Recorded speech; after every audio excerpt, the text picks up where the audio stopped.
Je voudrais remercier Michael Jordan et Scottie Pippen pour m'avoir botté le cul aux Jeux olympiques de Barcelone. Ça m'a motivé à travailler encore plus dur et à devenir un membre important des Bulls. Salut à tous, j'espère que vous allez bien. Alors aujourd'hui, on va parler de la cérémonie d'introduction au Hall of Fame à Springfield. Ça s'est passé la nuit dernière. Et moi, j'ai retenu deux coups de cœur que je vais partager avec vous. Il s'agit de Tony Kukoc. Je viens de citer un extrait de son discours. Et également, je vais parler avec vous de Ben Wallace. C'était pas que les deux qui ont été introduits, il y avait du monde. Hein. Je vais vous en citer euh, pas mal. Hein. Donc, il y a eu Chris Webber qui a été présenté par Isaiah Thomas. Ben Wallace, que je vais voir avec vous, qui a été présenté par son coach Larry Brown. Paul Pierce, The True, qui a été présenté par son pote Kevin Garnett.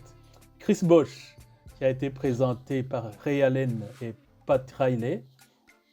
Tony Kukoc, présenté par Michael Jordan himself et Jerry Reinsdorf, l'ancien proprio des Bulls. Il y a eu d'autres comme Yolanda Griffith, qui est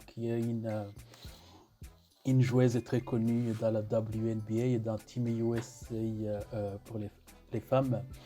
Et il y avait également Bill Russell, qui a été intronisé pour la deuxième fois, mais cette fois c'est en tant que coach. Et là, il était présenté par Chaz Barkley, Julius Erving, Spencer Haywood, et également il y a eu un discours par écran interposé de Barack Obama. Voilà, donc il y avait du monde. Donc je ne vais pas voir avec vous tout ce monde, mais je vais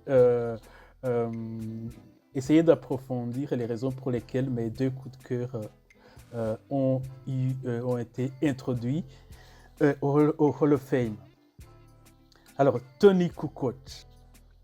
J'ai commencé en vous citant la déclaration de Tony Kukoc lors de son discours d'introduction à Springfield de Hall of Fame. Mais détrompez-vous, même si ici c'est Jordan qui l'a présenté, maintenant ils sont proches, mais cette relation n'a pas du tout commencé en douceur. Parce que là, il dit MJ et Scottie Pippen, merci de m'avoir botté le cul. Mais ils l'ont vraiment botté le cul. En fait, ça s'est passé comment MJ et Scottie Pippen, ils ont décidé en fait de se faire Tony lors des JO à Barcelone. Et il y avait une raison. Il faut savoir que à ce moment-là, Jerry Krause, le GM des Bulls, que vous avez vu tous dans The Last Dance, lui, il avait drafté un peu en cachette Tony Kukoc. Puis, lorsque MJ et Scottie Pippen l'ont découvert, il n'a pas arrêté de vanter les qualités de Tony Kukoc. Et les gars, il l'avait mauvaise en fait. Surtout que le contrat de Kukoc à venir, donc qui devait venir pour la saison qui allait commencer, ce contrat, il bloquait la signature de Scottie Pippen. C'est donc comme ça que MJ et Scottie Pippen, avec la Dream Team, arrivent à Barcelone. Et le premier match, ils devaient rencontrer la Croatie de Tony Kukoc. Et au premier match, Michael Jordan et Scottie Pippen, ils se sont dit, on va se le faire. Et ça n'a pas raté, bien évidemment. Les deux, c'est des défenseurs élites. Le mot d'ordre, c'était quoi? C'était la traque et le harcèlement tout terrain. C'est comme ça que Tony a fini le match sur les rotules avec un 2/11 et une défaite évidemment de son équipe 103-70. C'était vraiment une humiliation pour la Croatie. Mais ce n'était qu'un match de poule. La Croatie a poursuivi ses matchs en gagnant tout le reste des matchs de la poule et les autres matchs pour retrouver Team US en finale. Sauf qu'en finale, même si la Croatie a perdu, 117 à 83, je crois, Kukoc ne s'est pas du tout démonté. Donc, on ne fait que parler du premier match des poules, mais le match, la finale, mais le mec, il était là. Ce n'était plus la même histoire. En fait, il a fini avec 16 points, 9 rebonds et 5 passes décisives. Il a commencé là à gagner son respect. En fait, c'est dans ce contexte qu'il a débarqué à Chicago. Moi, je peux dire, et c'est pour ça que c'est un joueur que je respectais beaucoup, il n'a pas... en arrivant à Chicago, il n'est pas arrivé à un terrain conquis. C'est par son talent et par son caractère qu'il a gagné sa place, qu'il a gagné le respect. Parce que, souvenez-vous, avec qui il était en fait, souvenez-vous de qui est-ce qui composait cette équipe. Tony, il devait se faire une place parmi des tueurs à gages, hein, en plus de Michael Jordan et de Scottie Pippen. Il y avait qui? Il y avait Dennis Rodman et le coach, c'était Phil Jackson. Et il s'est fait une place et ensuite il a gagné 3 titres en étant élu à un moment 6e homme de la saison, mais également avec des vraies performances. Donc, Tony Kukoc, c'est par son talent et par son caractère qu'il a vraiment gagné le respect de Michael Jordan et de toute la NBA. Mais quand on observe son entrée à Springfield, il ne tient pas uniquement à ses performances en fait NBA, il tient également à sa carrière internationale et en Europe. Il avait gagné l'Euroleague, il avait fait beaucoup de performances avec la Croatie. Mais ici, également, c'est comme si, au niveau international, on l'a remercié parce qu'il a ouvert les portes aux joueurs de l'Est, de l'Europe, qui sont aujourd'hui dans la Ligue, dans la NBA. Et ces joueurs, ils nous régalent. Luka Doncic, il ne vous régale pas. Nikola Jokic, Bogdan Bogdanovic, Youssouf Nurkic, et bien évidemment les autres. Et puis sachez une chose, Michael Jordan ne se montre pas en public et pour n'importe qui. Donc bravo à Tony Kukoc pour sa classe jusqu'à ce jour. Alors là, le joueur qui suit, ça c'est un autre beau morceau. Ben Wallace. Pour ceux qui ont suivi la NBA des années 2000-2010, on se souvient de lui par sa chevelure et ses blocs. Et donc sa défense. Mais sa carrière a commencé en 1996 et il n'a même pas été drafté alors qu'il venait de conduire son équipe en Final Four de sa division en Alabama. En fait, retenez bien que il est originaire d'Alabama. Ça, c'est important puisque ceux qui ont suivi la cérémonie, à la fin de son discours, il a fini en rendant hommage aux Black Panthers. Et donc, ça a un lien avec son pays, enfin, avec son état plutôt natif. Donc, comme je le disais, il n'a pas été drafté, mais il a eu un essai aux Celtics. Mais là, il n'a pas été du tout retenu. Ensuite, il fait un petit séjour en Italie. Et c'est seulement après qu'il est contacté par Washington. Et là, il reçoit un petit contrat d'une année. On ne peut pas dire vraiment qu'il a performé.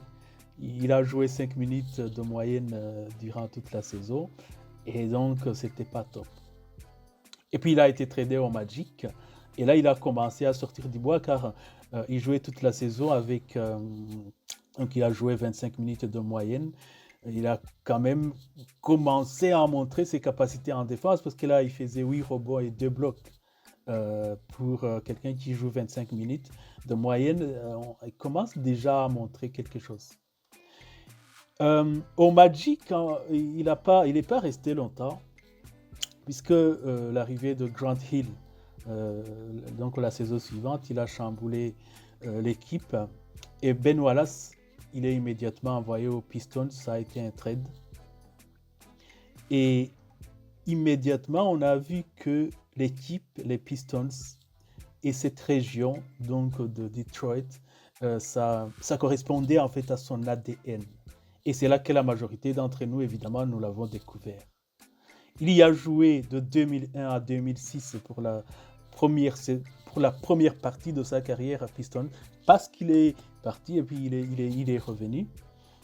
Et là, cette saison, plutôt cette période de 2001 à 2006, c'est là qu'il a gagné son titre, donc le titre NBA en 2004.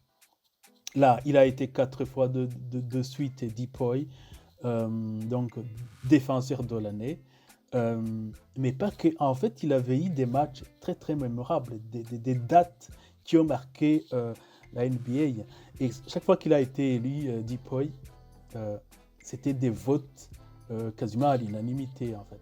Alors, on peut voir par exemple le 20 novembre en 2002, dans un match de muerte, c'est un match vraiment mal au dur contre Miami. C'est un match, figurez-vous, de la NBA qui s'est terminé avec 79-68. Je ne me trompe pas, c'est le score. Donc 79-68. Le mec, il avait mis 12 points, 19 rebonds et 3 blocs. Je vais vous assurer que ce match, pour ceux qui s'en souviennent, c'était la muerte. Il y a également ce match du 29 avril en 2005 contre les Sixers d'Allen Iverson, où il a mis 11 tirs sur 17. Donc, à ce moment-là, il a marqué 29 points, alors qu'il était connu uniquement pour sa défense. En fait, quand on parlait de Ben Wallace, n'importe qui a regardé la NBA dans les années 2010, immédiatement il voit qui c'est. Mais s'il a été introduit avant-hier en Hall of Fame, bien évidemment, si on regarde le scoring, on peut se demander, mais qu'est-ce qu'il fait là, Ben Wallace? Ok, mais là, c'est parce que vous vous basez sur le scoring. Si vous regardez la suite c'est quoi? Mais c'est sale. Il a 10 482 robots en carrière.